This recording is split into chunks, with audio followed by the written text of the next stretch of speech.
you have an unprecedented potential charge being brought against the president. And when I say unprecedented, I mean it literally has never happened before. And then you are building your unprecedented charges upon an act where no one as president has ever been charged under this act. And relatively speaking, it's new in nature. It's only existed to a large extent for 40 years. So it's double unprecedented acts for this to be occurring. It is staggering to me that Merrick Garland could even consider doing this.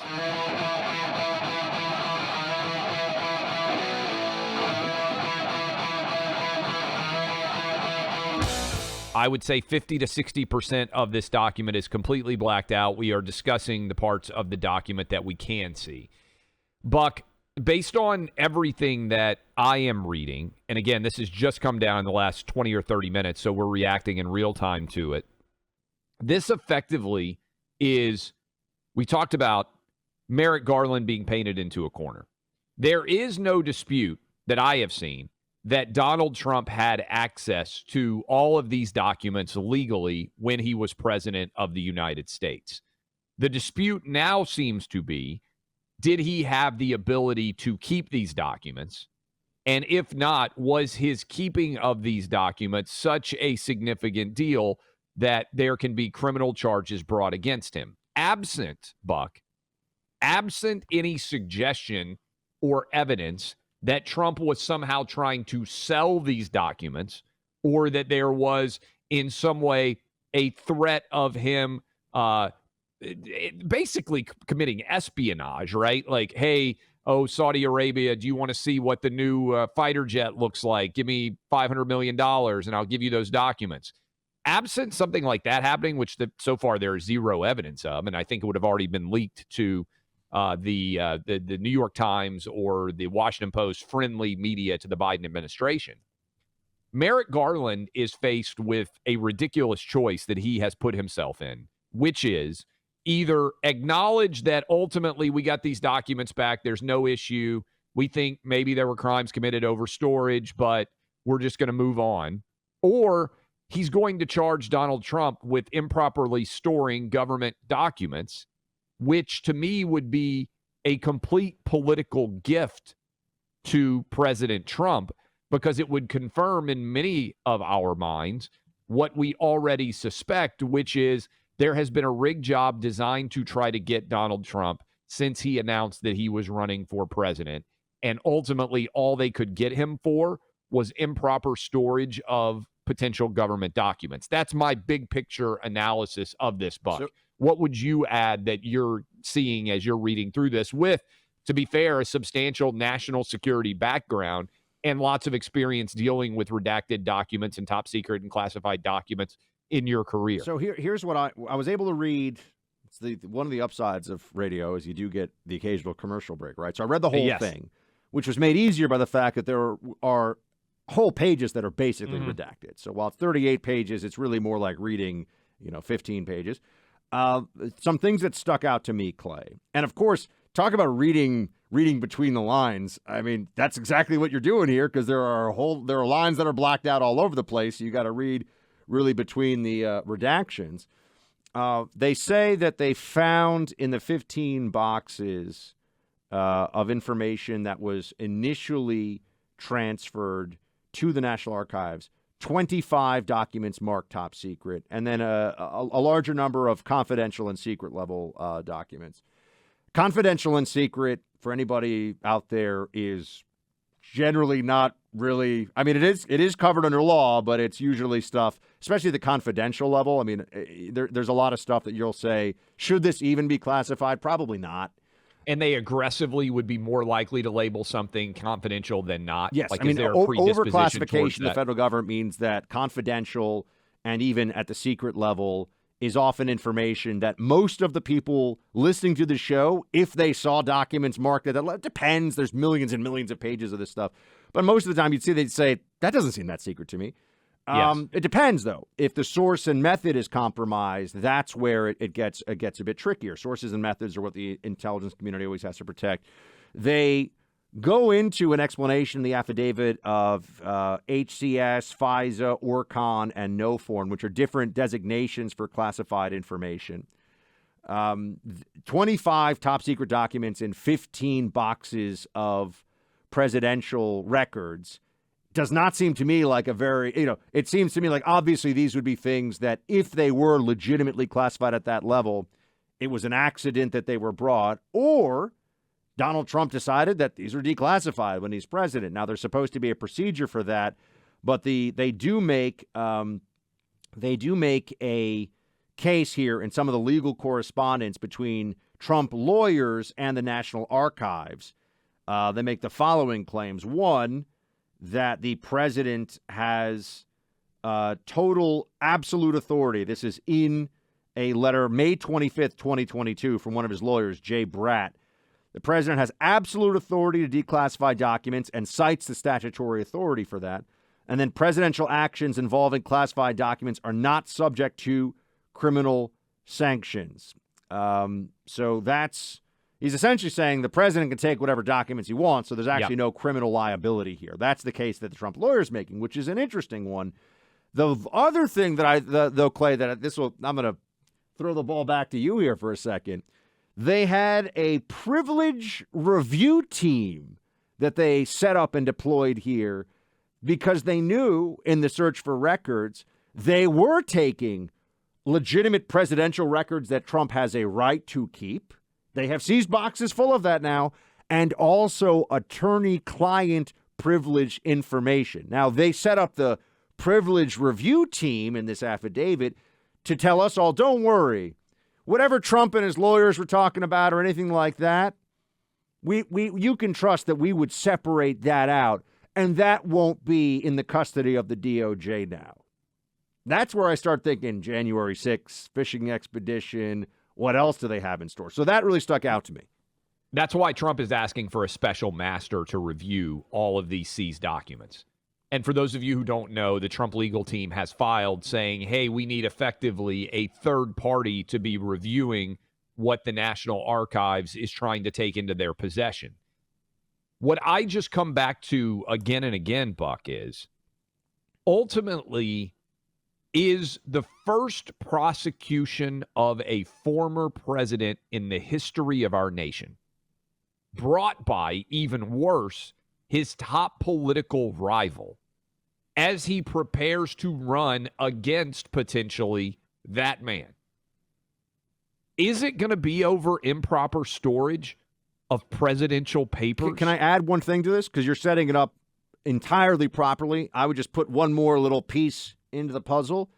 After the clear precedent was already set by the DOJ in the previous election of this president, Donald Trump's chief political rival, 100% violated the Espionage Act, did so repeatedly, did so with top secret documents, did so with special access documents, did so in a way that was reckless and that was intentional and was not an accident. And she wasn't the president. She had the state Secretary of State has no declassification authority. They came out and said, sorry, she's too important, so we're not going to prosecute her, Hillary Clinton. In that context, they're really thinking about bringing a Clay. It's hard to fathom that they would really bring an indictment based on this. I mean, and I am not naive. I know how dirty they play. I know, but they got to understand our side will completely lose their minds, and rightly so. Well, and I think it would play strongly to Trump politically.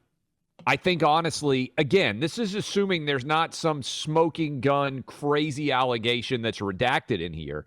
But, Buck, don't you feel like that would have already been leaked to the Washington Post and the New York Times if there was some, if they said, oh, we think we got a video of a Saudi Arabian sheik showing up at Mar-a-Lago and Trump secretly trying to pass him the documents to decide how you get. I mean, if any of that stuff existed, it would have been on the front page of the paper already. There's also mention specifically in the affidavit of handwritten notes by the president containing classified information. Now, this is exactly what I was saying before. This gets into a very murky area. First of all, if the president writes it down and the president says this is not declassified, who could possibly override that? Let's think this through for a second. How you have separation of powers. This is executive branch information. How is somebody going to override? When I was classifying things in the CIA, I was doing so as an executive branch employee on behalf of the President of the United States. Yes, there are statutory considerations set forth by Congress, but ultimately, the actual execution of the documents is all in the presidential purview. So if President Trump wrote something out by hand and he says, I'm taking this with me, this is not classified, are we to believe that there's some other, and what is that other entity that says, oh no, this is classified? Yeah, and here's the other thing I would point out, Buck. To my knowledge, there has been no suggestion that Trump didn't have lawful access to all of these documents when he was president. Okay? Oh, I think the president can see anything. I mean, I was told this when I was in CIA training, though, just so you guys all know, because Clay, I did a couple of Oval Office briefings for George W. Bush. They were like, he asks you something, the quickest way to get fired is to say, I don't know if you're cleared for that, sir. They're like, the president is cleared for everything on the planet. Okay, so he has access to all of that. And then you're telling me that on inauguration day of his successor, documents that he's written on, documents that he has taken from the White House office, he doesn't have access to them anymore. And this is where these crimes that would be alleged or charged or indicted for are only in response to a Presidential Records Act that I believe was passed, Buck, in the wake of Richard Nixon and did not take effect until Ronald Reagan came into office in 1980. The point I'm making here is, to my knowledge, there has never been a prosecution for anyone under this statute. And so, this Presidential Records Act statute, particularly. Yes. So if there was a decision made, because prior to, and this is my understanding, I'm not a presidential scholar, but my understanding was prior to this, everyone pretty much kept their presidential papers. So if Ulysses S. Grant is writing his memoirs, he's in his office going through all these other documents that he had. Everyone kept their documents until Nixon obviously was forced out and there was fear over him. And so this new law was passed. The reason why I bring it up is it's not only unprecedented to charge a former president with a crime, not to mention from the opposing political party as he prepares to potentially run against the guy who is your boss. All of that is unprecedented. But you're also prosecuting under criminal statutes that are based to a large extent on Presidential Records Acts under which no one has ever been prosecuted before. So I guess what I'm building here, Buck, is for everybody out there listening, you have an unprecedented potential charge being brought against the president. And when I say unprecedented, I mean it literally has never happened before. And then you are building your unprecedented charges up on an act where no one as president has ever been charged under this act. And relatively speaking, it's new in nature. It's only existed to a large extent for 40 years. So it's double unprecedented acts for this to be occurring. It is staggering to me that Merrick Garland could even consider doing this. Taylor Budowich, who is a spokesman for President Trump, put out the following. The release of a heavily redacted, overtly political affidavit only proves that the Biden administration is desperate to cover up their unprecedented, unnecessary, and un-American raid against President Donald J. Trump. This is a grave travesty, and what is unredacted only further supports President Trump's position. There was no reason for a raid. It is all politics.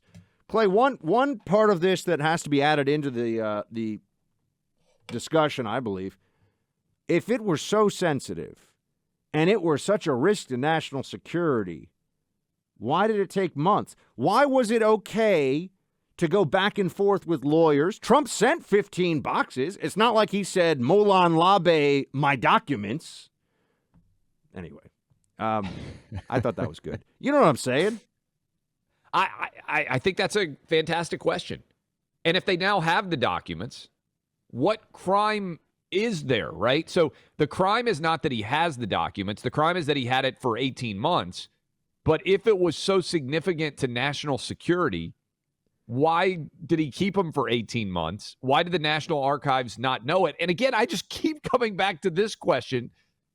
Is the National Archives really the place where every important, secure, classified document is kept? Like, that seems crazy to me. I can walk into the National Archives, as I have done, history nerd brag here, and request that they bring documents out for me to review. You may be the only person I know who's actually hung out in the National Archives. It's a baller move, Clay. It's quite a flex.